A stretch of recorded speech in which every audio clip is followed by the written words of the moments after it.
नमस्कार प्यारे साथियों, मैं अजीज स्वागत करता हूं आपके अपने प्यारे परिवार रोजगार विद अंकित पर। कैसे हैं आप सब लोग? आशा है बहुत अच्छे होंगे, स्वस्थ होंगे, लाजवाब होंगे। तो जल्दी से लाइव आ जाइए। आज हम मुगल वंश खत्म कर देते हैं, साथ में यूरोपियन कंपनियों का आगमन भी हम खत्म कर लेते हैं। तो सभी साथियों को नमस्कार, राधे राधे, जय हिंद। आप सभी साथी मेरे साथ जुड़ जाइए।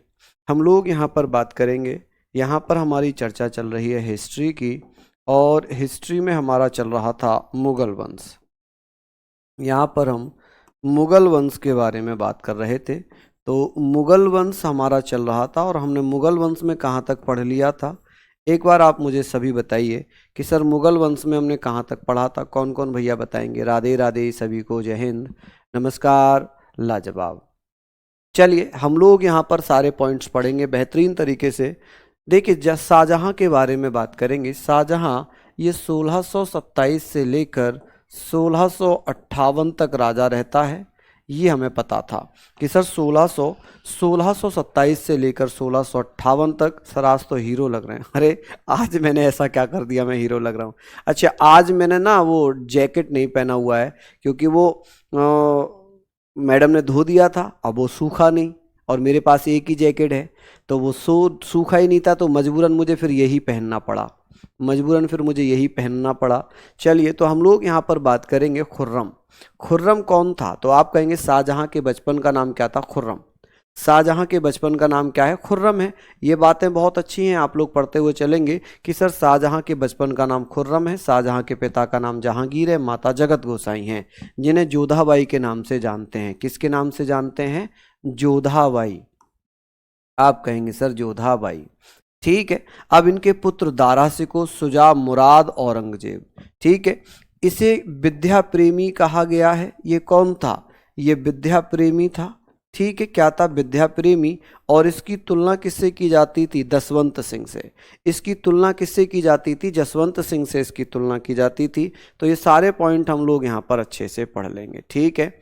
चलिए, कल क्लास इसलिए नहीं हुई थी क्योंकि आपका 6 बजे वन शॉट चल रहा था दीपक सर का, और आज भी 6 बजे वन शॉट था दीपक सर का, इसलिए कल क्लास नहीं हुई थी। नहीं नहीं बिक्की जी, ऐसा नहीं है। पता है बिक्की मेरे दोस्त, जब 6 बजे क्लास चल रही थी तो उस समय आपकी वन शॉट है मैथ की।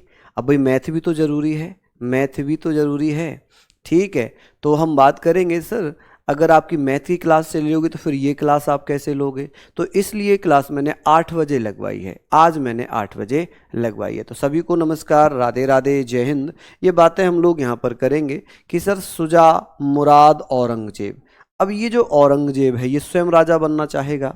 औरंगजेब स्वयं राजा बनना चाहेगा और शाहजहां अपने बड़े बेटे दारा सिकोह को राजा बनाना चाहता है। अब इनके बीच में उत्तराधिकार का संघर्ष होता है। तो पहले तो हम शाहजहां के बारे में बात करेंगे कि शाहजहां 1627 से 1658 तक राजा रहता है। शाहजहां के बचपन का नाम खुर्रम था और इसके पिता का नाम था जहांगीर। क्या नाम था? जहांगीर, ठीक है। चलिए, अब बात आती है कि सर पिता जहांगीर है, माता जगत गोसाई हैं। शाहजहां का पुत्र, सबसे बड़ा पुत्र क्या था? तो आप कहेंगे सर शाहजहां के बड़े पुत्र का नाम था दारा सिकोह, और उसके बाद शुजा, उसके बाद मुराद, उसके बाद औरंगजेब, और इसकी 3 पुत्रियां थीं। 3 पुत्रियां थीं। पुत्रियां कौन कौन सी थीं?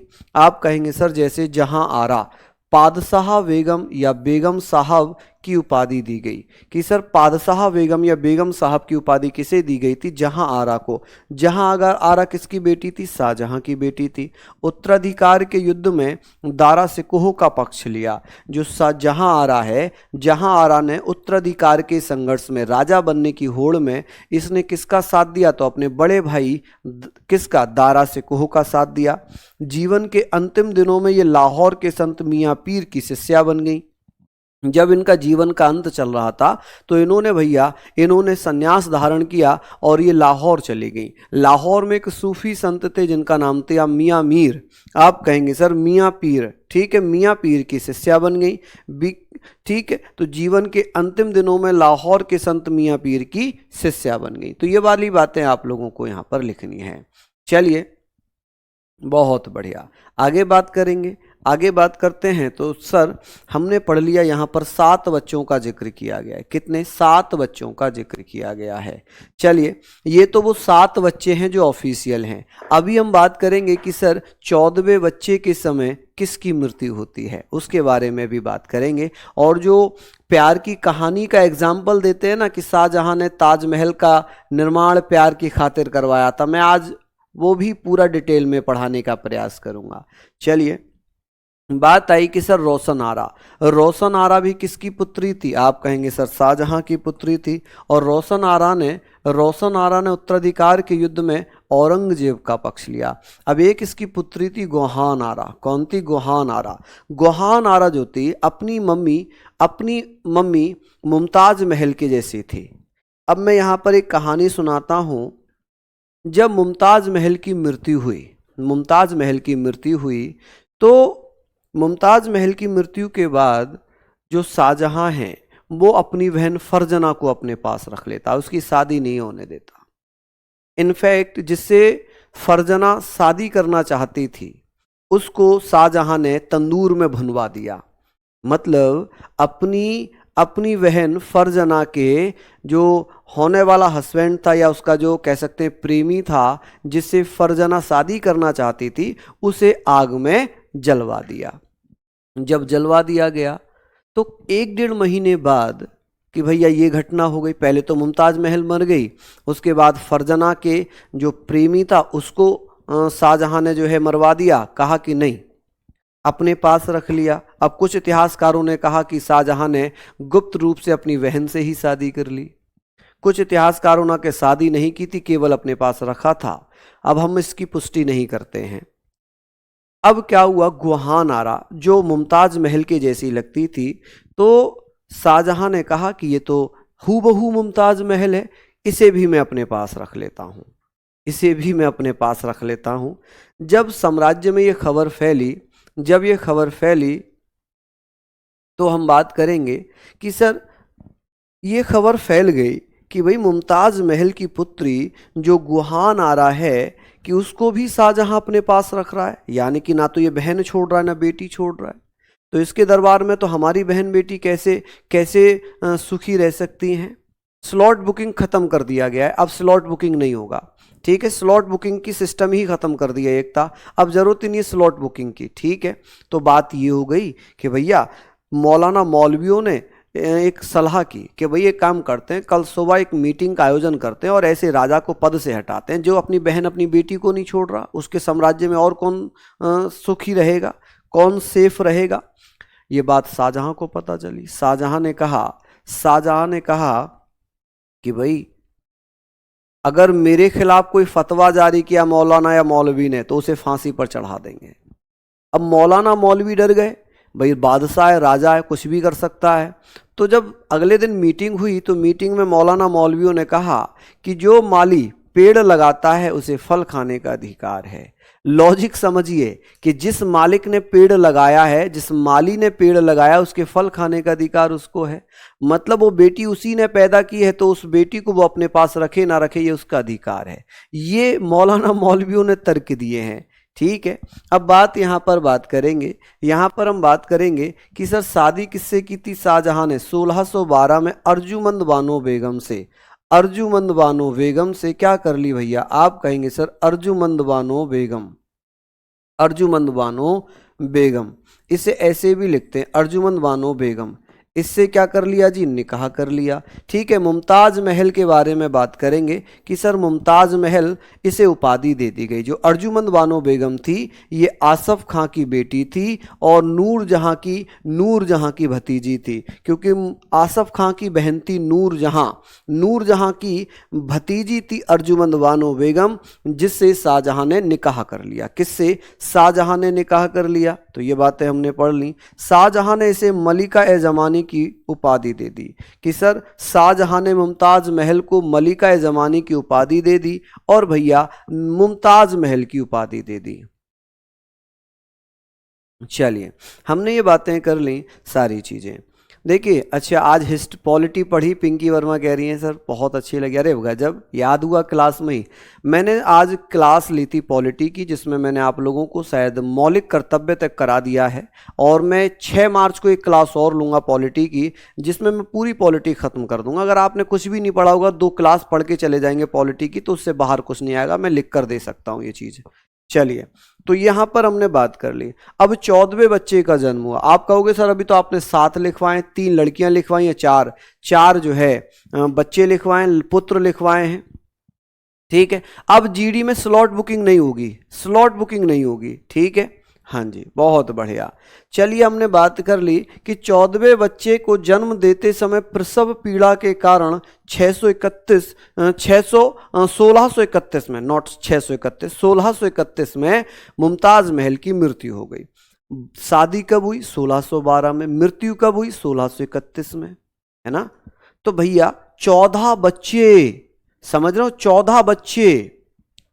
ऐसे महिला ना होकर एक तरीके से ये मान लो कि भैया कि बच्चे पैदा करने की एक मशीन आ गई हो, इतने बच्चे पैदा किए। 14वां बच्चे को जन्म देते समय एक महिला ही तो है, कमजोर हो जाता है शरीर, और भैया वो 1631 में उसकी मृत्यु हो गई।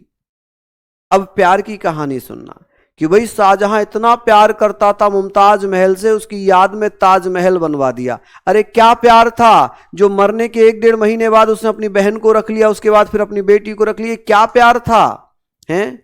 चलिए, हम यहां पर बात करेंगे, यहां पर बात कर लेते हैं कि सर ये सारी चीजें हम लोगों ने यहां पर बात करती थी, ठीक है। अब हमने ये बात कर ली कि साहब ये बताइए, राज सिंहासन कि शाहजहां ने अपना राज सिंहासन तख्त ए ताऊस, जिसे मयूर सिंहासन कहते हैं, का निर्माण करवाया, और इसमें कोहिनूर हीरा लगवाया। इसमें कौन सा हीरा लगा था? आप कहेंगे सर कोहिनूर हीरा। कि सर इसमें कौन सा हीरा लगा था? कोहिनूर हीरा लगा था। चलिए, कोहिनूर हीरा लगा हुआ था। दरबारी साहित्य थे अब्दुल हमीद लाहौरी। अब्दुल हमीद लाहौरी ने शाहजहां के नाम पर एक किताब लिखी जिसे पादशाह नामा कहा गया। ये फारसी में लिखी गई थी। किसमें? फारसी भाषा में लिखी गई थी। किसमें? फारसी भाषा में किताब लिखी गई है। समझ रहे हैं आप मेरी बात? चलिए, लिख लीजिए आप लोग, ये सारी बातें हम लोगों ने लिख ली, सारी चीजें हमने यहां पर लिखी कि सर दरबारी साहित्यकार कौन था? अब्दुल हमीद लाहौरी था। पुस्तक पादशाह नामा थी, ठीक है। कोहिनूर हीरा मयूर सिंहासन में लगा हुआ था, ठीक। चलिए, अब बात आती है विदेशी यात्री कौन कौन आए थे। जैसे कि जीन बप्तिस्ते टेवनियर आया था या देवनियर आया था, ये किसके? जहांगीर के दरबार में। फ्रांसिस वर्नियर, इंपोर्टेंट है, पूछ लेता है, ये किसके दरबार में आया था? आप कहेंगे सर जहांगीर के दरबार में, शाहजहां के, औरंगजेब के, अकबर के, तो आप शाहजहां बताएंगे। पीटर मुडी इटली से आया था, किसके दरबार में? आप कहेंगे शाहजहां के दरबार में। निकोलो मनुची इटली से आया था, और ये वही विदेशी यात्री था जिसने उत्तराधिकार का संघर्ष देखा, जिसने औरंगजेब के साथ दारा सिकोह का युद्ध देखा। अब भैया बात आएगी शाहजहां के समय में बने शाहदारा में आसफ खान के मकबरे में फारसी शैली की पच्चीकारी की गई है। कि सर पच्चीकारी का विकास किसके समय में हुआ था? पच्चीकारी, होरल डिजाइनिंग, पच्चीकारी, इसका विकास किसके समय में हुआ है? आप कहेंगे सर इसका विकास कह लें, इसको प्रसिद्ध किसने किया था? इसको प्रसिद्ध किया था जी शाहजहां ने। किसने? शाहजहां ने, ठीक है। अब ये बातें यहाँ पर हो गई। गुरुजी सुबह 5 बजे रनिंग से 12 बजे तक पढ़ाई रूटीन रहता है। मेंटल हेल्थ और बॉडी हेल्थ बिगड़ गया है। बिल्कुल बिगड़ेगा जी, बिल्कुल बिगड़ेगा, मैं समझ सकता हूँ ये बात बहुत अच्छे से, क्योंकि मैं आज खुद भी महसूस कर रहा हूँ। मैं आज सुबह 6 बजे जगा हूँ, 6 बजे से लेकर मैंने 2 बजे तक तो मैराथन ली है, मतलब 9 बजे से 2 बजे तक मैराथन, क्योंकि पहले वो तैयार करी, ठीक है। फिर मैराथन के साथ साथ आप लोगों की एक क्लास थी, तो मैंने सोचा 6 बजे लूँगा, लेकिन 6 बजे आज भी दीपक सर की स्लॉट बुक था, उनकी क्लास थी 1 शॉट में, तो मैं फिर 6 बजे से लेकर 8 बजे तक अपनी क्लास का वेट करता रहा, तो बैठे बैठे थक गया। तो ये मुझे लग रहा है कि आज ये थोड़ा सा परेशान करेगा कल। चलिए, बहुत बढ़िया, लिख लीजिए यहाँ पर बात बहुत अच्छे से। चलिए सिंपल सिंपल सी चीजें हैं, हम आगे बात करते हैं कि सर शाहजहां के समय में पारस शैली में बने प्रमुख उद्यान कश्मीर के निशांत बाग एवं शालीमार बाग जो सीढ़ी के आकार में बनाए गए थे, कि सर सीढ़ी नुमा शालीमार बाग किसके शासनकाल में बनाए गए थे, निशांत बाग किसके शासनकाल में बनाए गए, कहाँ बनाए गए, तो आप कहेंगे सर कश्मीर में। कहाँ पर? कश्मीर में। चलिए, तो ये बात हमने पढ़ ली। 1666 में आगरा के किले के शाहबुर्ज में शाहजहां की मृत्यु हो गई। हुआ क्या, जब उत्तराधिकार का संघर्ष चल रहा था तो औरंगजेब ने 1658 में अपने पिता शाहजहां को कैद कर लिया। क्या कर लिया? कैद कर लिया। अब देखिए, औरंगजेब ने जब कैद कर लिया तो इसे भैया आगरा के किले में कैद करके रखा। जिस जगह पर कैद करके रखा वो शाहबुर्ज इमारत थी, शाहबुर्ज में इसको कैद करके रख लिया। ठीक है जी, क्या करके रखा? कैद करके रख लिया। चलिए, बहुत बढ़िया। ओम बाबूजी कह रहे हैं king of polity, king of history. अरे बस भैया, बहुत प्यार, धन्यवाद। तो ये बातें हमने यहाँ पर लिखी। शाहजहां द्वारा बनाई गई प्रमुख इमारतें हैं, जैसे दीवान ए आम है, ये आगरा के किले में बनवाया गया। दीवान ए आम आगरा के किले में जहाँ शाहजहां के समय में संगमरमर का प्रथम निर्माण माना गया। कि सर शाहजहां के शासनकाल में संगमरमर का पहला निर्माण कौन सा था? दीवान ए आम।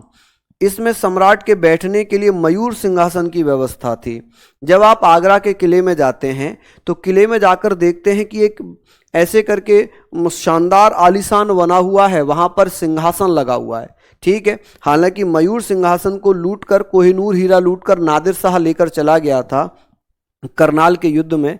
तो भैया ये बताइए कि सर सम्राट के बैठने के लिए जहां पर मयूर सिंहासन रखा गया था उसका नाम क्या था? उस इमारत का नाम था दीवाने आम, जहां राजा सम्राट खुद बैठता था। ठीक है, आगे बात आते मोती मस्जिद। अच्छा, मोती मस्जिद है दो।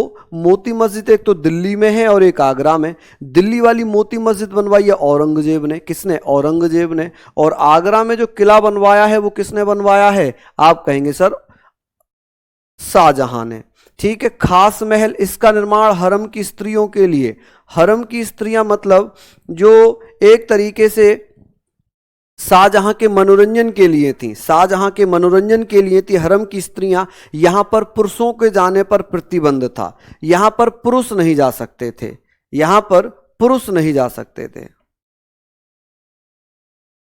चलिए, हम यहां पर बात करेंगे सर, यहां पर जो हरम की स्त्रियों को रखने के लिए एक महल बनवाया गया था जिसका नाम था खास महल।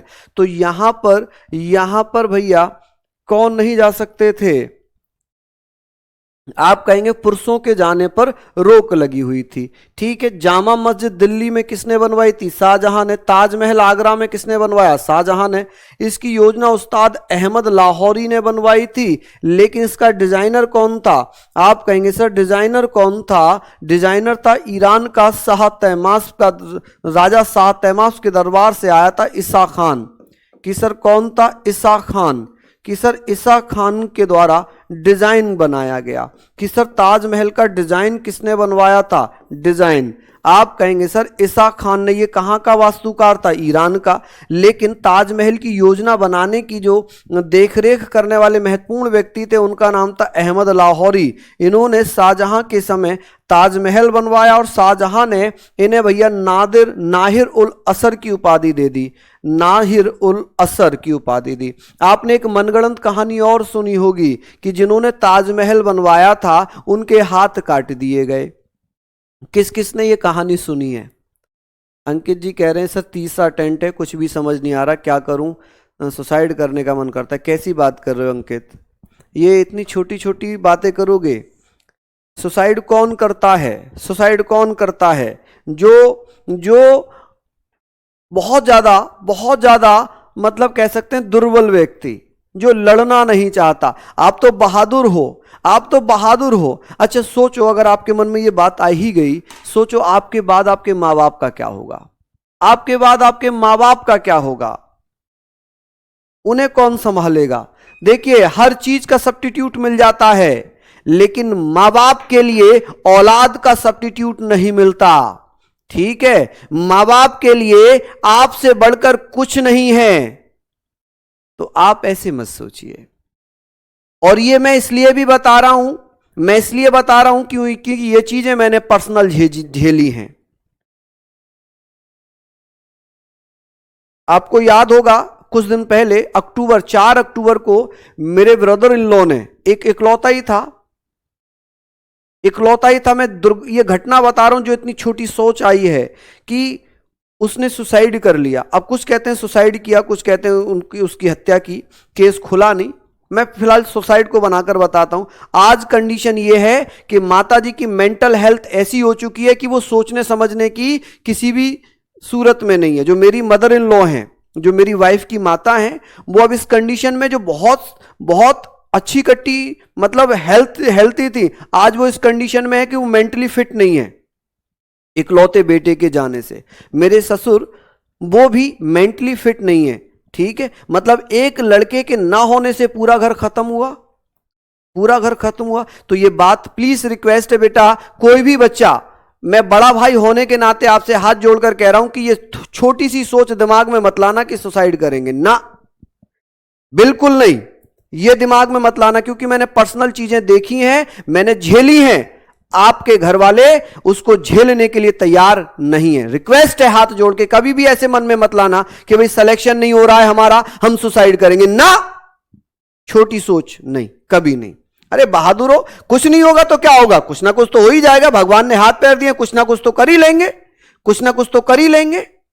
ठीक है, चलिए, तो यहां पर हम बात कर रहे हैं ये सारी चीजों के बारे में।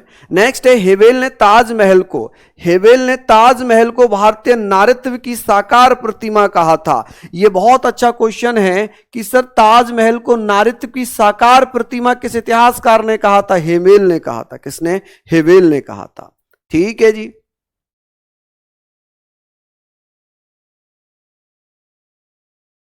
दोस्त, ये चीजें सबके साथ हुई हैं, हमारे साथ भी कभी हुई थी, हो जाएंगी सारी चीजें, एक वक्त आता है ऐसा। अंकित, आपसे मैं बात करूंगा, अंकित मैं आपसे बात करूंगा, आप मुझे अपना नंबर शेयर करिए। अंकित, आप ऐसे हिम्मत मत हारिए, ये गलत बात है, ये गलत बात है, सुसाइड वगैरह की गलत बात है। अंकित, आप अपना नंबर शेयर करिए, मैं आपसे बात करूंगा। ठीक है, अंकित का नंबर देखना। चलिए, यहां पर हमने बातें कर ली, तो आप बात करेंगे सर इसका निर्माण उस्ताद ईसा खान की देखरेख में हुआ था। ठीक है, किसकी देखरेख में? ईसा खान, जो कहां से आया था? ईरान से आया था। कहां से आया था? ईरान से आया था। चलिए, बहुत बढ़िया, यहां पर हमने बातें कर ली, ये सारी चीजों के बारे में हम बात कर रहे हैं। नेक्स्ट है लाल किला। उस समय लाल किला 1 करोड़ रुपए की लागत से बनवाया गया था। कब? 1 करोड़। इनका नंबर ले लो, जरा फोटो ले लो एक।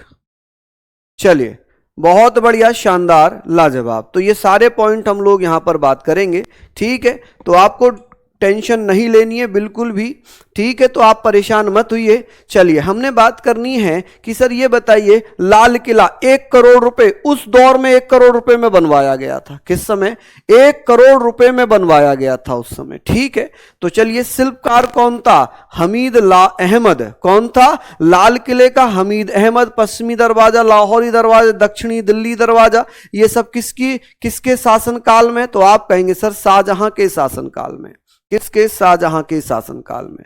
अब बात आती है कि शाहजहां ने एक नगर बसाया था, शाहजहानाबाद।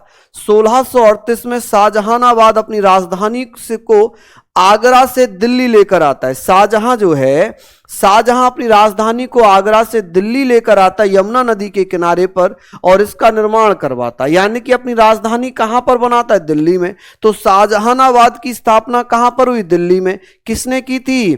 किसने की थी, आप मुझे बताएंगे? चलिए बताइए, ये सारी चीजें हैं, हम लोग यहां पर बात कर रहे हैं। शाहजहां के पुत्रों में दारा शिकोह सर्वाधिक विद्वान था। कौन था? सर्वाधिक विद्वान था। तो ये बहुत अच्छी बातें हैं कि सर शाहजहां के पुत्रों में दारा शिकोह सबसे श्रेष्ठ था, सबसे ज्यादा पढ़ा लिखा था, सबसे ज्यादा पढ़ा लिखा था। इसीलिए शाहजहां इसे अपना उत्तराधिकारी बनाना चाहता था। देखिए, इसने भगवत गीता, उपनिषद एवं रामायण का फारसी में अनुवाद किया। कि सर ऐसा कौन सा मुगल शासक था या मुगल राजकुमार था जिसने भगवत गीता और किसके बारे में? आप कहेंगे सर भगवत गीता उपनिषद रामायण का फारसी में अनुवाद किया। इसने सर ए अकबर यानी कि महान रहस्य नामक उपनिषद का अनुवाद किया। तो आप कहेंगे सर उपनिषदों का अनुवाद किसके नाम से किया था इसने? सर ए अकबर। सर ए अकबर के नाम से इसने भैया किसका? महान रहस्य के नाम से उपनिषदों का अनुवाद कर दिया। क्या कर दिया जी? अनुवाद किया। तो ये सारी बातें हम यहां पर पढ़ रहे हैं। लिखना कि सर ए अकबर महान रहस्य के नाम से उपनिषदों का किसने अनुवाद किया था? आप कहेंगे सर दारा शिकोह ने। ठीक है, शाह बुलंद इकबाल के रूप में दारा शिकोह को जाना जाता है। दारा शिकोह को किस रूप में जाना जाता है? आप कहेंगे सर दारा शिकोह को किस रूप से जानते हैं? आप कहेंगे सर दारा शिकोह को शाह बुलंद इकबाल के रूप में जानते हैं। किसके रूप में? तो यहां पर भी लिखना। नेक्स्ट है कि सर दारा शिकोह और औरंगजेब के बीच में उत्तराधिकार के 3 युद्ध हुए। एक तो धर्मट का युद्ध हुआ था। धर्मट का युद्ध हुआ मध्य प्रदेश के पास, यानी कि अप्रैल 1658 में। सामूगढ़ आगरा में युद्ध लड़ा गया 29 मई 1658 में। देवराई का युद्ध ये राजस्थान गुजरात की सीमा में 1659 में युद्ध हुआ और इसमें दारा शिकोह की हत्या कर दी औरंगजेब ने। अब औरंगजेब ने दारा शिकोह की हत्या कर दी।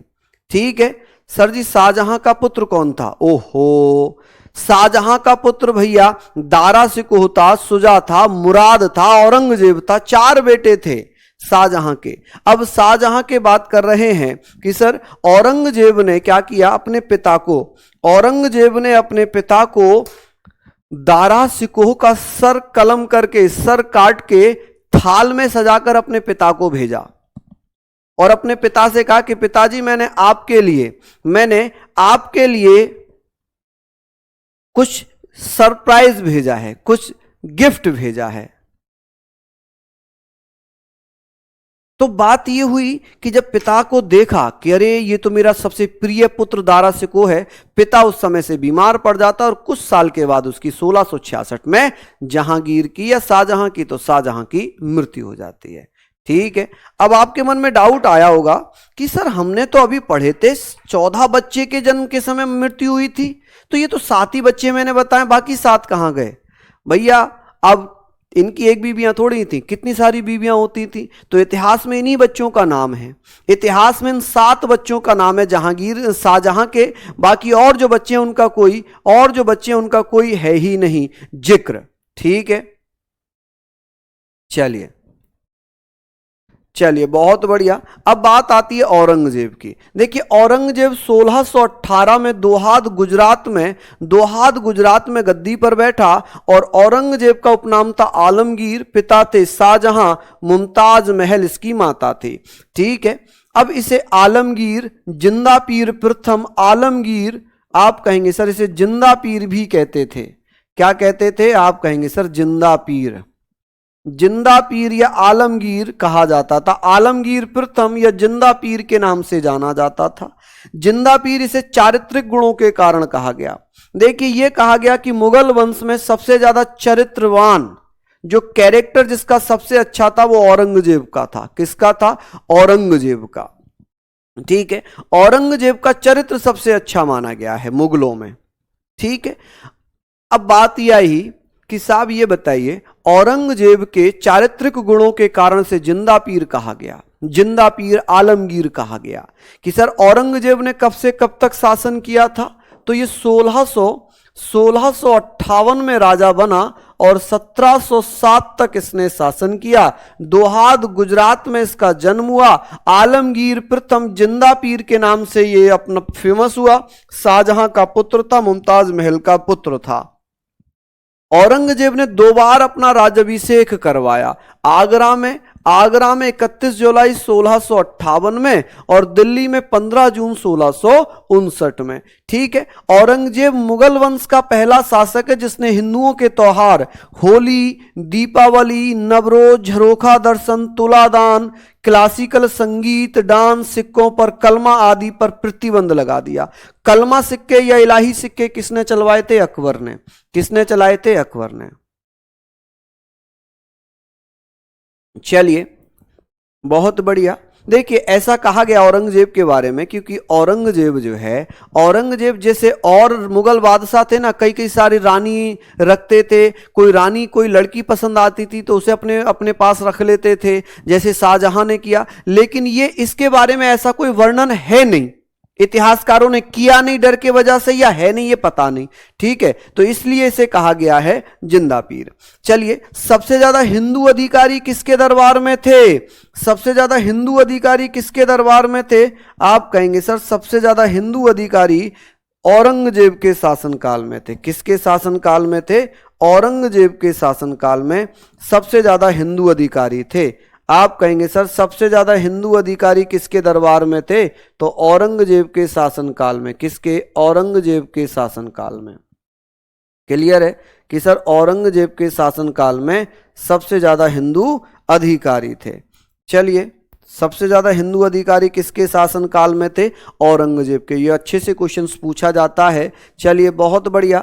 आगे बात करें, नेक्स्ट है कि सर इसे जिंदा पीर भी कहा जाता है। क्या कहा जाता है? इसे जिंदा पीर कहते हैं। चिकित्सक वर्नियर था कि सर कौन था? वर्नियर। वर्नियर जो एक फ्रांसीसी डॉक्टर था, वो किसके शासनकाल में भारत आया था? शाहजहां के शासनकाल में आया था और वो इसके शासनकाल में भी रहा। ठीक है, बात आती है पत्नी का नाम था राबिया उद्दुर्रानी। राबिया उद्दुर्रानी का मूल नाम था दिलरास बानो बेगम। दिलरास बानो बेगम का जो मकबरा है वो बीबी का मकबरा कहलाया, और ये बीबी का मकबरा संभाजी नगर में है। कहां पर है? संभाजी नगर। पहले इसे औरंगाबाद कहते थे, ठीक है, अब इसे संभाजी नगर के नाम से जानते हैं। जो छत्रपति शिवाजी पुत्र, छत्रपति शिवाजी महाराज के पुत्र थे, जिनका नाम था छत्रपति संभाजी महाराज, उनके नाम पर संभाजी नगर रखा गया है। ठीक है, अब बात करते हैं निर्माण। बीबी का मकबरा आजम शाह के द्वारा बनवाया गया। स्थिति संभाजी नगर महाराष्ट्र में है। इसे दक्षिण भारत का ताज कहते हैं या भारत का दूसरा ताजमहल कहते हैं। ये हूबहू वही कॉपी करने का प्रयास किया है जो शाहजहां ने किया था मुमताज के लिए। वैसे ही औरंगजेब ने अपनी बीवी का मकबरा बनवाया। इसकी बीवी का नाम था दिलरास बानो बेगम, जिसे राबिया उद्दुर्रानी के नाम से जानते थे। किसके नाम से? राबिया उद्दुर्रानी, दिलरास बानो बेगम एक ही नाम है। और जब ये मरी, इसकी मृत्यु हुई, तब औरंगजेब ने अपनी बीवी की याद में अपने सबसे अच्छे वास्तुकार आजम शाह को आदेश दिए कि भाई मेरी पत्नी का जो है मकबरा बनाओ। चलिए, कविता कह रही है सर आपकी मैम से लड़ाई नहीं होती क्या? मेरी बहन क्यों मेरे घर में लड़ाई करवा रही हो? क्यों लड़ाई करूंगा मैं अपनी वाइफ से? हैं? मेरी बहन, ऐसी दुआएं मत दो लड़ाई कराने की नाम मत दो। चलिए, तो ये बातें हमने पढ़ ली कि सर ये सारे पॉइंट हमने यहां पर पढ़ लिए। ठीक है, चलिए आगे बात करें। आगे बात कर लें कि सर ये सारी चीजें हुई। अब बात करेंगे सर पुत्री कौन थी? पुत्री का नाम था जेबू निसा। क्या नाम था? जेबू निसा। ये मख्फी के नाम से फारसी में शेर, गजल व रुबाइयाँ लिखती थी। विद्रोही पुत्र था शहजादा अकबर द्वितीय, जिसने औरंगजेब का विरोध किया। और निर्माण भैया मोती मस्जिद का दिल्ली में, मोती मस्जिद आगरा में शाहजहां ने बनवाई थी। बादशाह मस्जिद लाहौर में बनवाई थी। गैर मुस्लिम जनता पर शरीयत लागू करने वाला पहला मुसलमान शासक था कि गैर मुसलमान जनता पर शरीयत कर लागू किया। शरीयत जो कि एक धार्मिक कर था। 1707 में इसकी मृत्यु हो गई। ठीक है, औरंगजेब का मकबरा कहां पर है? संभाजी नगर में। कहां पर है? संभाजी नगर में। तो ये भैया हमने पढ़ा। अब हम बात करेंगे सर मुगल काल का कुछ प्रशासनिक व्यवस्था की। मुगल काल की प्रशासनिक व्यवस्था की। चलिए लिख लीजिए आप लोग, ये बातें हमने लिख ली। बिल्कुल नीतीश जी सही कह रहे हैं आप, बिल्कुल सही। चलिए लिख लीजिए फटाफट से।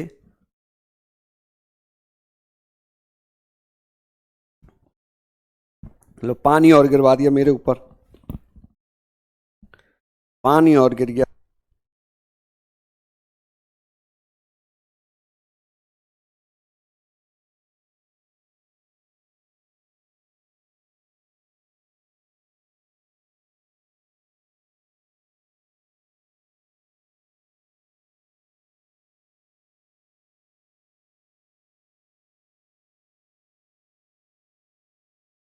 चलिए, नितेश जी कह रहे हैं अच्छा, बहुत बढ़िया।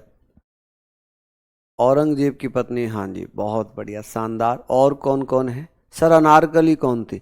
अनारकली अकबर के समय में एक नर्तकी थी जो नृत्य करती थी। ठीक है, एक दासी थी अकबर की जिसे अकबर बहुत पसंद करता था। ठीक है,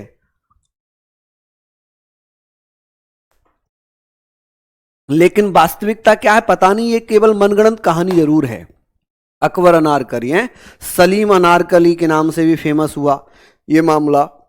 नेक्स्ट है मुगल प्रशासन। देखिए, मुगल प्रशासन में सबसे बड़ा होता था सूबा। क्या होता था? सूबा, यानी कि उसका प्रांत। अब उसमें सबसे बड़ा अधिकारी होता था सूबेदार। कौन होता था? सूबेदार।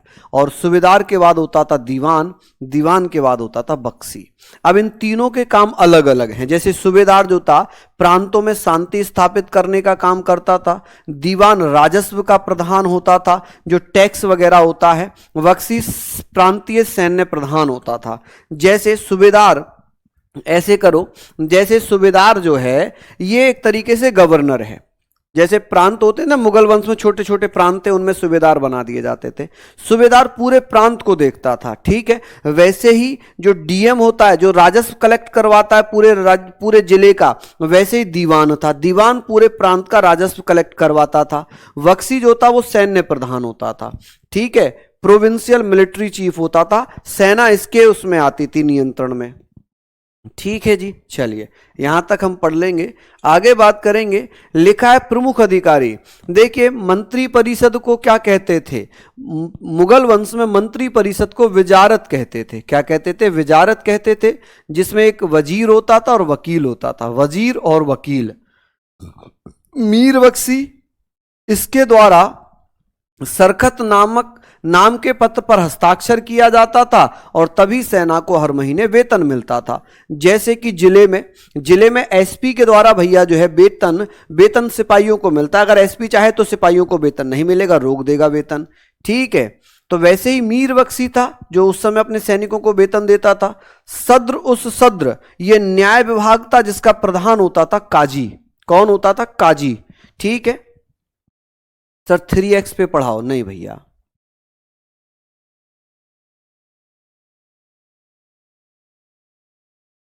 चलिए बहुत बढ़िया, शानदार। ये सारी चीजें हमने पढ़ ली, सारी चीजें हमने पढ़ ली।